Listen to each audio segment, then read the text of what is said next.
अस्सलाम वालेकुम व्यूअर्स। सवाल है जो ज़बान ज़द आम है, वैसे ये आप ही नहीं पूछ रहे, बेशुमार जो लोग जिनसे मेरा वास्ता पड़ता है उनमें से मुबालगा नहीं होगा, more than 90% people they are asking the same question कि जी ये दिन ब दिन जो है आवाम का एतमाद मौजूदा हुकूमत के ऊपर से वो ख़त्म होता जा रहा है या पिघलता जा रहा है या उरोड होता जा रहा है। आप उसे जैसे चाहें आप बयान कर लें, तो इसकी वजह क्या है और उसका नतीजा क्या होगा। देखिए बात सुने, पहली बात यह है कि अदम तैयारी, जिसमें मैं बहुत पहले 6 महीने में मैं इस पर चीख उठा था कि बिकॉज मैंने हमेशा ये अज्यूम किया था,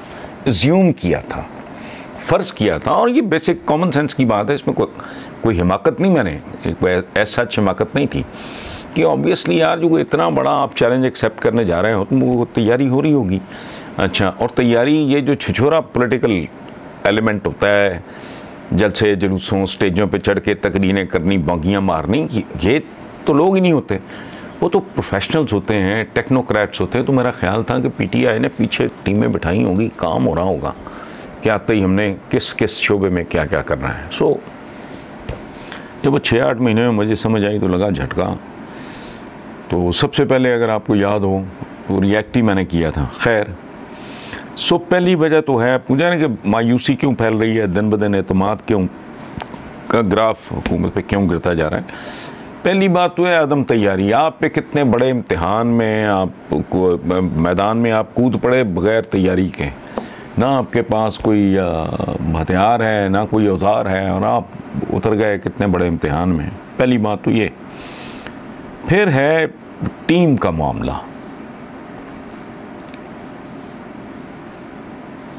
पोर परफॉर्मेंस, ना तजर्बाकारी, ज़ाहिर है, लेकिन ज़िंदगी में माँ के पेट से तो कुछ सीख के नहीं आता, कोई बात नहीं। लेकिन ओवरऑल जो एक व्यू है, मैं इमरान को देखता हूँ जब, तो मुझे एक शेर याद आता है बड़ा खूबसूरत, डॉक्टर रियाज मजीद का शेर है, मेरा दुख ये है मैं अपने साथियों जैसा नहीं, मेरा दुख ये है मैं अपने साथियों जैसा नहीं, मैं बहादुर हूँ मगर हारे हुए लश्कर में हूँ। ये ज़ुबानी जमा खर्च है। मैं हैरत हुई मुझे, कल की बात है, असद उमर साहब फरमा रहे थे कि डिसिप्लिन लोगों में ख़त्म हो गया। वो था ही कभी नहीं। ख़त्म तो वो होता है जो चीज़ मौजूद हो तो ख़त्म हो गई जी, तो कभी नसीब ही नहीं हुआ लोगों को, कौम तो बनाई नहीं है आपने। मैं जो नेशन बिल्डिंग की बात करता हूँ, इंसान साजी की बात करता हूँ, किसी के पल्ले पड़ती ही नहीं। अच्छा, एक तो ये वजह हो गई। एक बहुत बड़ी वजह मैंने चंद दिन पहले मैं वो पॉइंट आउट किया मैंने कि देखो पाकिस्तान केस है ही नहीं, यहाँ कम से कम 10, 15 से 20 साल तक का रोड मैप दो। इमरान खान को चाहिए था, अगर वाकई को होमवर्क होता, कि पहली तकरीर होती कि सुनो लोगों, मुल्क को दीमक खा चुकी, इसकी लकड़ी को दीमक खा चुकी, इसके लोहे को जंग लग चुका और इसके जिस्म को कैंसर हो चुका जो 3रे स्टेज पे है। सो मैं कोई जादूगर नहीं हूँ, मैं मुझे, लेकिन ये यकदम बड़े बड़े इतने पता नहीं करोड़ नौकरियाँ तो इतने महल्लात अनायत फरमाएंगे, ये सारे हवाई काम। लेना चाहिए था एतमाद के। ये है जो हज़रत उमर बिन अब्दुल अजीज़ ने कहा था, क्या मेरे पे डाल दिया गया तो फलाना क्या, कि भाई ये है, पहले 5 साल में ये होगा, इतनी मार खानी पड़ेगी। और मैं जो तारिक बिन ज़ियाद ने तकरीर की थी कश्तियाँ जलाने के बाद, जाहिर है को सरासिनगी फैली उसके लश्कर में कि कश्तियाँ जला दी हैं इस आदमी ने, तो उसने कहा सुनो ये ज़िंदगी मौत का मामला है, मैं वहाँ ले आया हूँ मामला, लेकिन एक बात याद रखना, सबसे आगे घोड़ा तारिक बिन ज़ियाद का होगा, सबसे पहले तलवार जो न्याम से निकलेगी वो तारिक बिन ज़ियाद की होगी। सबसे पहला जो जख्म लगेगा वो तारिक बिन ज़ियाद को लगेगा। तो हमारे पास कोई रास्ता नहीं है, ऑप्शन ही कोई नहीं है फतह के बगैर। ये तो कहते कि भाई 5 साल ये टारगेट्स हैं अचीवेबल, इनकी मैं बात कर रहा हूं। ये हालात हैं बिल्कुल जैसे बंदा, एक बाप अपने बच्चों को बताता है कि ये सूरत हाल है, मुल्क यहां खड़ा है, 5 साल में हम यहां तक इंशाअल्लाह ले जाएंगे।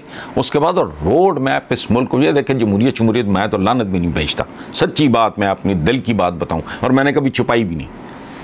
15 से 20 साल का रोड मैप, एक नस्ल कुर्बान करनी होगी अब, वरना मजीद कई नस्लें कुर्बान जैसे 70-72 साल में हुई हैं।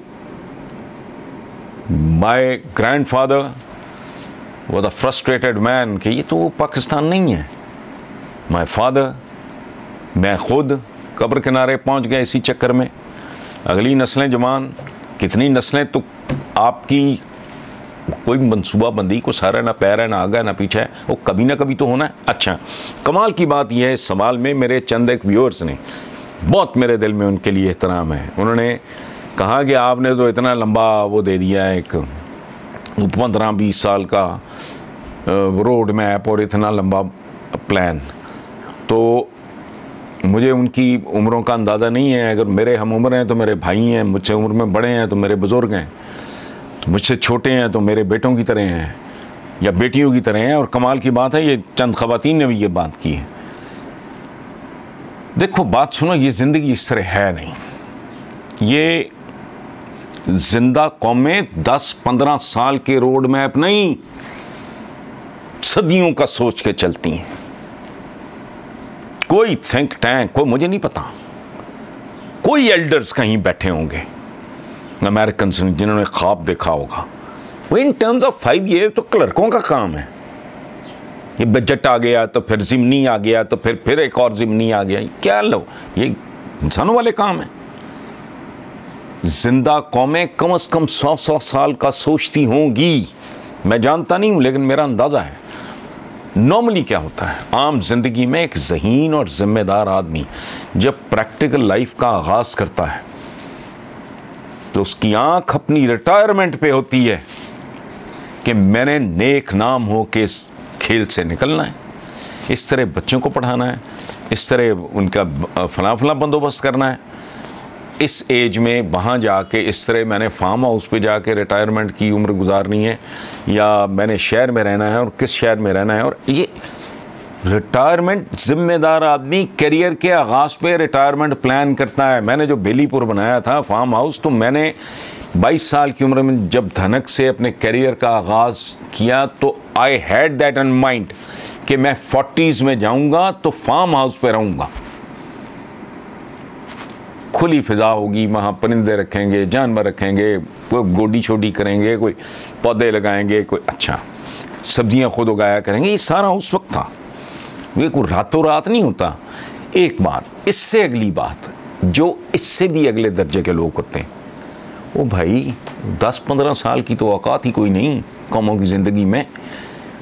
जिम्मेदार आदमी क्या करता है, वो आखिरत की तैयारी करता है। यार जिसको अल्लाह ने कोई थोड़ा विजदान, कोई उसको थोड़ा विजन दिया हो, वो तो 30 साल की उम्र में उसको बुखार चढ़ने शुरू हो जाते हैं कि यार मेरा एग्ज़िट होना है, इस दुनिया से जाना है, आगे की भी तैयारी, तो ये डूज़ एंड डोंट्स हैं, इन चीज़ों से बचना है। ये अपनी वो हदूद और क़यूद का तयन करता है। सो अगर मैं ये सजेस्ट कर रहा हूँ, और गवाह रहना आप लोग, मैं बार बार ये कह रहा हूँ, उम्र के उस हिस्से में हैं कि पता ही नहीं कल का, ये याद रखें, मुल्क ट्रैक पे नहीं आ सकता। मिनिमम 15 इयर्स प्राइमरी एजुकेशन, ताकतवर बच्चे पैदा करो। मैं बहुत अच्छा तरखान हूँ, मुझे आप दीमक ज़्यादा लकड़ी दे लोगे, मैं क्या कर लूँगा? मैं बहुत अच्छा जी, मैं फैशन डिज़ाइनर हूँ, आप मुझे गला सड़ा कपड़ा दोगे तो मैं क्या बना दूंगा उसका? आपकी जो नस्लें, अल्लाह माफ़ करे, अल्लाह रहम फरमाए, जो बर्बाद हो रही हैं। हाई प्रोफाइल स्कूल में तो बड़ी बहुत थोड़ी एक परसेंटेज है बच्चों की जो बाकी जो आपके जो सरकारी ये स्कूल हैं, अनपढ़ साथी, अनपढ़, मॉस्को मॉस्क्यू कहने वाले, ये हालत है। इधर मवेशी बंधे हैं, इधर बच्चे बांधे हुए हैं आपने। तो ये आपका खाम माल है भाई। अगर ये कपड़ा घटिया होगा, लिबास घटिया सिलेगा। अगर ये लकड़ी दीमक ज़्यादा होगी तो इसका फर्नीचर बना के क्या करोगे? तवज्जो दो। पॉपुलेशन मैनेजमेंट, ये 26-27 साल हो गए ये इश्यूज़ लेके फिरते हुए गदागरों की तरह कि यार कोई है जो ये सौदा ख़रीद ले। मुझे अपना एक शेर याद आ रहा है, कुछ और नहीं वादा ताबीर के बदले, हम ख्वाब फरोशों से कोई ख्वाब खरीदे, ख़रीदना भी नहीं है, मुफ्त ले लो, इसके बगैर गुजारा होना नहीं। अच्छा, अब अगर मेरे व्यूअर्स जो जाहिर है वो जिस तरह का कहते हैं ना चैनल, उस तरह का चेहरा होता है, और जिस तरह का वो लोगों को पसंद करते हैं वो ख़ुद भी वो टाइप वही होती है। तो मेरे भी अगर व्यूअर्स को ये बहुत ज़्यादा तादाद नहीं है लेकिन अच्छी रीज़नेबल है, जिन्होंने कहा है कि भाई ये 15 साल का प्लान दे रहे हो, नहीं होना, शॉर्टकट नहीं होगा। और साल हम शॉर्टकट की तलाश में मज़ीद साल बर्बाद कर देंगे। ये कुदरत का उसूल है, ऐसे नहीं होता। अल्लाह पाक के लिए क्या बटन दबाया, सूरज निकल आया, वो पड़ा ग्रेजुअली, हौली हौली हौली हौली। ओक ट्री की मैं बात करता हूँ भाई, उसको कई बरसातें दरकार होती हैं। कटिया सी झाड़ी है, मानसून आया ना, अभी सावन आ रहा है, आएगा अभी झाड़ियाँ उगाएंगी। अगर वाकई तनावर दरख्त खड़ा करना है तो टाइम लगेगा। और हमने इतना बेड़ा गर्क हर चीज़ का कर लिया है कि अब उसको कहते हैं कि मुल्क ट्रैक पे, भाई यहाँ तो ट्रैक ही बेच खाया लोगों ने। और पहले ट्रैक तो लाओ। उसने कहा ओ भाई जितनी चादर है उतने पाँव फैलाओ। उसने कहा चादर कहाँ है, चादर ही नहीं है। तो कहते जी मुल्क ट्रैक पे, ऊपर ट्रैक कहाँ है, कोई ट्रैक श्रैक नहीं है। ये असर नौ संजीदगी से सोचो। अभी मैं पता नहीं चंद दिन पहले कोई एक क्वेश्चन था, पता नहीं मेरे मुताबिक में था कि जी ये सरकारी मुलाजमीन की तनख्वाहें नहीं बढ़ाई। मैंने कहा कभी गौर किया है कोई भी सरकारी मुलाजिम हो वो जिंदा कैसे है? एक मिसाल मैं देता हूँ, SHO के इख्तियारात देखें, उसकी तनख्वाह देखें। 4 बच्चे, 2 बुजुर्ग माँ बाप हों, कोई आदमी जिंदा रह सकता है उसमें? हर बंदा तो रईस नहीं है जिसको पीछे से कुछ दाने आते होंगे, ये फलाना, ये कैसे जिंदा है? ये 17वें, 18वें, 19वें, 20वें ग्रेड के जो लोग हैं जिंदा कैसे हैं मुझे बताएं। इलॉजिकल है, आपकी किसी शय में कोई मंतक है नहीं। मतलब एक जुए का अड्डा SHO को उसकी तनख्वाह से ज़्यादा पैसे दे सकता है, और उसकी तनख्वाह इस काबिल है नहीं कि वो 4-5 बच्चे, बुजुर्ग माँ बाप, उनकी देखभाल कर सके। रिस्क में करके दिखाए कोई आए इस मुल्क में। ये हर एक के पीछे कोई जायदाद या ज़मीनें तो नहीं होती। एक परसेंटेज होगी डेफिनेटली, 10, 15, 20% होगी, बट मेजॉरिटी 20वां ग्रेड टेक होम क्या है कभी देखा? लेकिन नहीं, वो जो ऊपर बैठे हैं वो नहीं सोचेंगे, इस तरह की बातें सोचते नहीं। अभी असद उमर का मैंने अब आपको मिसाल दी है, पता नहीं पिछले उसमें क्यों कहते कि वो लोगों ने डिसिप्लिन का मुजाहरा नहीं कर रहे हैं। डिसिप्लिन है ही नहीं है, ख़त्म हो गया डिसिप्लिन। वो ख़त्म नहीं हो गया, तुमने और तुम्हारे पेश रो जितने भी थे उन्होंने इस कौम को डिसिप्लिन किया ही नहीं। और ज़िंदगी सिवाय डिसिप्लिन के है ही कुछ नहीं। दरिया किनारों से बाहर आ जाए इसका मतलब है डिसिप्लिन बर्बाद, सैलाब। समंदर अगर जोश में गैज़ो ग़ज़ब में आ जाए तो समझो डिसिप्लिन से निकल गया, बर्बादी। आतिश फिशां अगर फट पड़े तो समझो डिसिप्लिन से निकल गया, बर्बादी। तो ये डिसिप्लिन है कायनात, ये जकड़ा हुआ है निज़ाम। ज़मीन यूं भी गर्दिश कर रही है और यूं भी आहिस्ता आहिस्ता घूम रही है। This is what discipline is. Discipline सांस क्या है? डिसिप्लिन है दौरान ये जो जैसे हम कहते ब्लड प्रेशर हाई हो गया, ये लो हो गया, वो क्या है? वो लैक ऑफ डिसिप्लिन है, और डिसिप्लिन से निकल जाता है। सो ये बड़ी भयानक चीज़ है, ये मजाक नहीं है।